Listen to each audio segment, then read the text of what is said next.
నా అభిమాన hero megastar Chiranjeevi గారికి నమస్కారం సార్.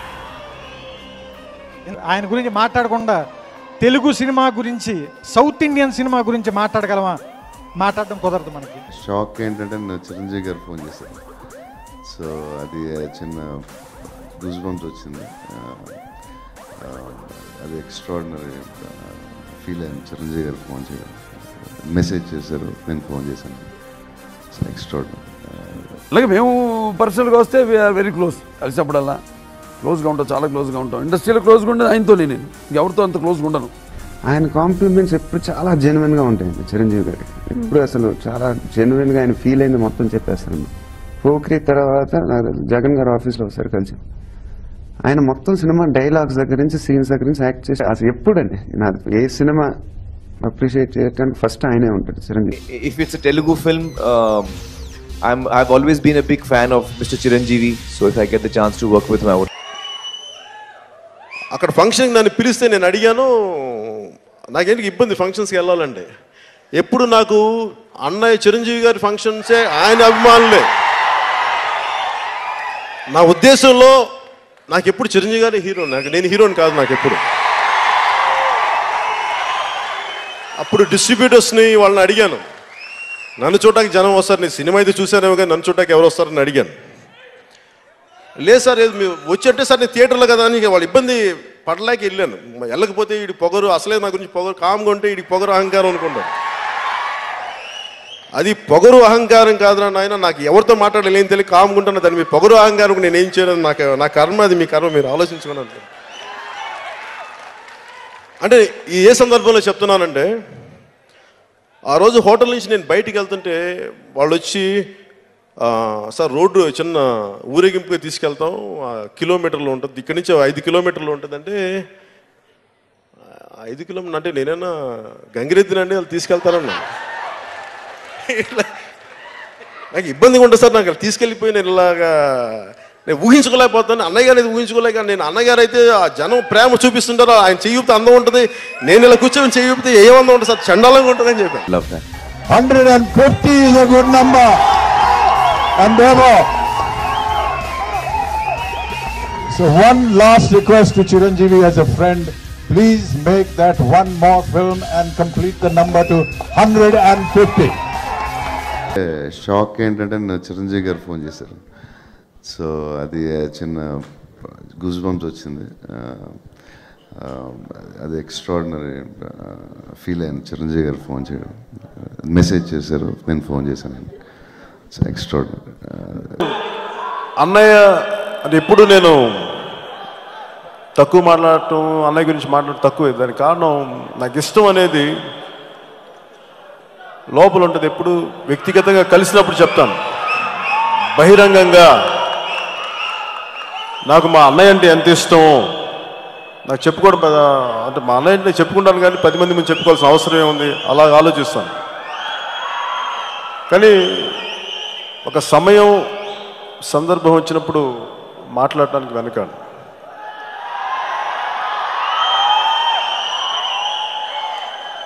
అంటే అన్నయ్య నేను చిన్నప్పటి నుంచి ఎలా చూసామనంటే, నాకు ఏం చదువుకోవాలో తెలియదు, ఎలా చదువుకోవాలో తెలియదు. అలాంటి కన్ఫ్యూజన్లో నేనుంటే, ఏ పని చేయకుండా ఇంట్లో కూర్చొని తింటా ఉంటే, అన్నయ్య షూటింగ్కి వెళ్ళి రాత్రనక పగలనక కష్టపడి, నాకు ఆయనకి నాలాగా అంత కంఫర్టబుల్ షూస్ ఉండేవి కావు. ఎవరో ఏది ఇస్తే అలాంటి షూస్ కూడా వేసుకొని కాళ్ళు వాచిపోయి 12:30కి 1 గంటకి ఆయన ఇంటికి వచ్చి షూ తీసుకునే ఓపిక లేనప్పుడు కూడా నేను వెళ్ళి మా అన్నయ్య కాళ్ళకి షూస్ తీసి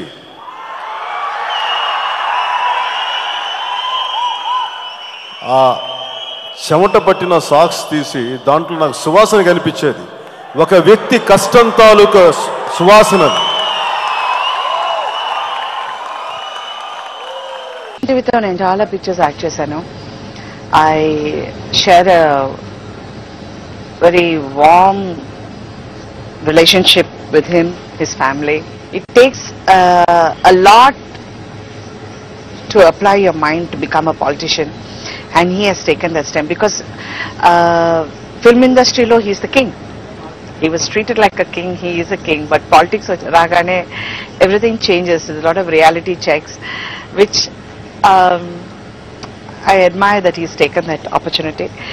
And అనేది రిటైర్ అయిపోయారా, అసలు యాక్ట్ చేయరా ఇప్పుడు? సో అది మాత్రం నేను చెప్తున్నాను, మళ్ళీ యాక్ట్ చేయాలి. నేనున్నాను, నాతో యాక్ట్ చేయండి. మీ మదర్గా యాక్ట్ చేయను.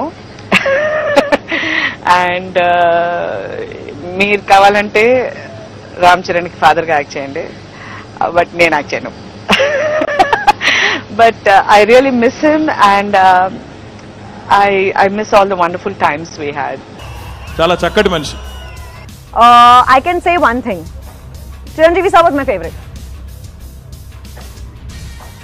Baki, it was good to work with everyone. It's true. Safe Kadu, it's the honest answer. Like really, he's so cute that he'll be anyone's favorite very naturally. Megastar.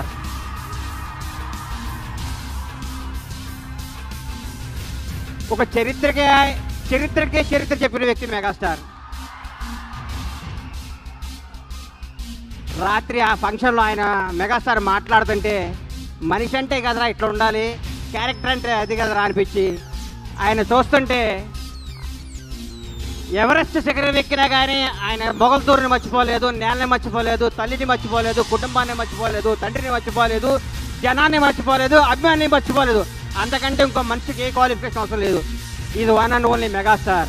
Literally shivering. I'm so excited. Sir, just wanted to tell you, my sister Priyanka did a film with Ram Charan sir. That time I was not there in Mumbai. I was there in Delhi. I was staying in Delhi studying, and almost every week I used to message her, Didi, please make me meet. If not Chiranjeevi sir, at least Ram Charan. And she said, okay. She used to say, right now I don't want you to come to Bombay. Tumko chaska lag jayega. You complete your studies, then I'm going to introduce you to everyone. But I think today, after the audio function, I'm just going to call her up and say, Didi, I met Chiranjeevi sir on my own, and he was here to attend my audio function, and I'm sure she'll be very, very, very happy. You have proven undisputed mega emperor of Telugu cinema.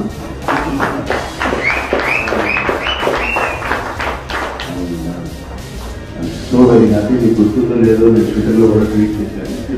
You should be the blockbuster. And break all records. And you have broken all records. What we thought was not possible, you have shown it and made it possible. And opened up the gates for box office. 40 ఏళ్ల కంచుకోటని బద్దలు కొట్టిన నిజమైన ధీరుడత. కంచుకోటని బద్దలు కొట్టడమే కాదు, మళ్ళా 30 ఏళ్ల నుంచి తన supremacy is going on still. అది చిరంజీవి పేరు మీద ఎరైజ్ గోయింగ్ ఆన్. చిరంజీవి ఒక మహావృక్షం అయితే మర్రి వృక్షం కిందని ఎవరు కూడా పెరగరు, చాలా చల్లగా హాయిగా ఉంటుంది అనుకుంటాను. కానీ ఆ మర్రి వృక్షం నీడలోకి వచ్చిన పవన్ కళ్యాణ్ ఒక మధ్య చెట్టు ఎలాగైన దశలో మళ్ళీ ఆ మధ్య చెట్టు నుంచి, ఆ మర్రి వృక్షం నుంచి మళ్ళీ ఒక బన్నీ, ఒక అల్లు అర్జున్, ఓ రామ్ చరణ్ తేజ, ఓ సాలవృక్షాలు అయ్యారు. వాళ్ళ తర్వాత మళ్ళా ఓ సాయి ధర్మ తేజ, ఓ వరుణ తేజ, మళ్ళీ వీళ్ళు రావి వృక్షాలు అయ్యారు. రావి చెట్టు.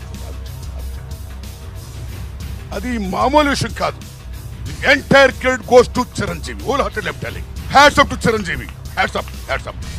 చిన్నప్పటి నుంచి అభిమానించిన ఒక హీరో మా మెగాస్టార్ చిరంజీవి గారు.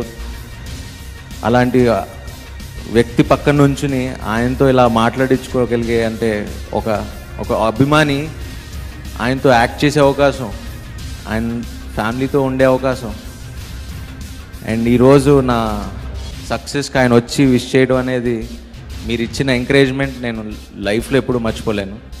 నేను ఆయన వస్తున్నారని తెలిసినప్పటి నుంచి నేను చాలా ఎమోషనల్గా, అంటే సినిమాకు కూడా ఇంత టెన్షన్ పడలా. అంటే లోపల తెలియని ఒక ఆనందం అంటారో, అది butterflies something, I don't know. ఆయన నాకు 2 సక్సెస్ మంత్రాస్ ఇచ్చారండి లైఫ్లో.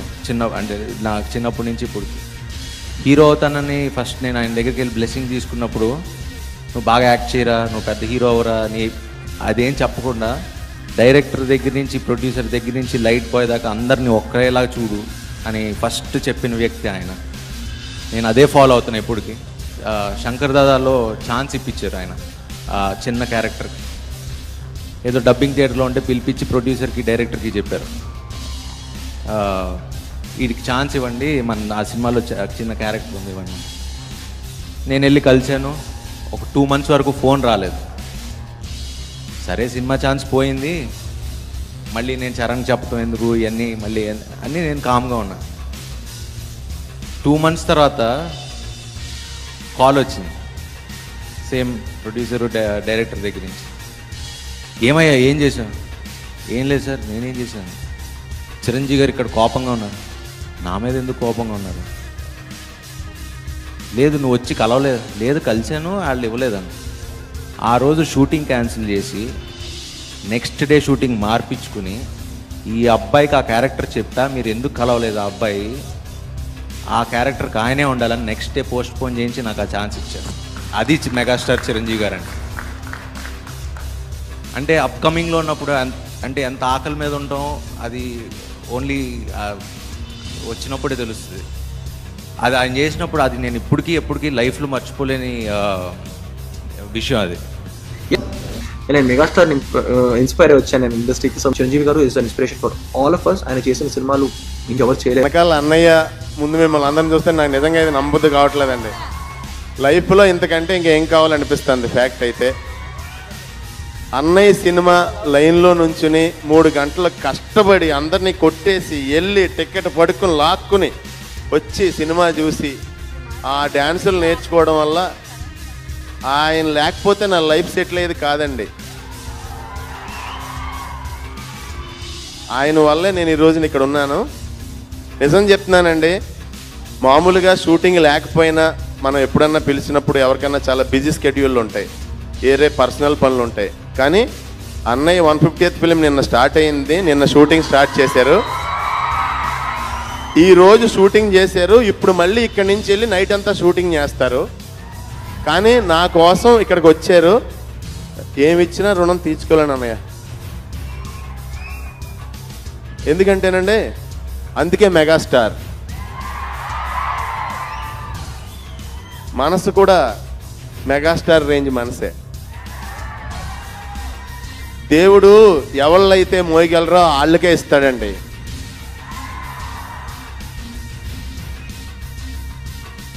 నా చాలా అదృష్టం అండి ఇలా.